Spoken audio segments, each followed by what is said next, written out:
तुम्हाला माहिती आहे का?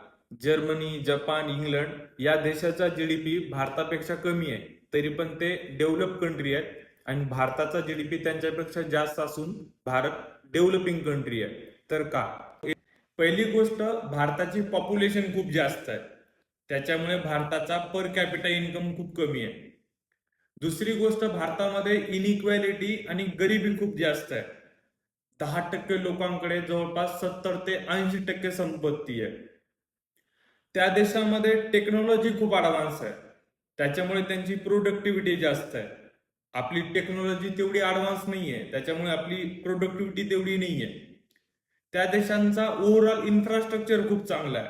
मग ते हेल्थ असो, एज्युकेशन असो किंवा ट्रान्सपोर्ट असो, तेवढं इन्फ्रास्ट्रक्चर आपला चांगलं नाहीये. काही फक्त हायलाइटेड इन्फ्रास्ट्रक्चरच भारताचा चांगला आहे. भारतामध्ये अनएम्प्लॉयमेंट खूप जास्त आहे. भारताचा लिटरसी रेट खूप कमी आहे. त्याच्याचमुळे ना भारतामध्ये राहणाऱ्या लोकांचा लिव्हिंग ऑफ स्टँडर्ड एवढा चांगला नाहीये. म्हणूनच भारताचा ह्युमन डेव्हलपमेंट इंडेक्समध्ये भारत 131व्या नंबरला आहे आणि जर्मनी, जपान, इंग्लंड हे देश पहिल्या 20 देशांमध्ये येतात. म्हणूनच भारताचा जीडीपी जास्त असून भारत डेव्हलपिंग कंट्री आहे आणि त्यांचा जीडीपी भारतापेक्षा कमी असून ते डेव्हलप कंट्री आहे.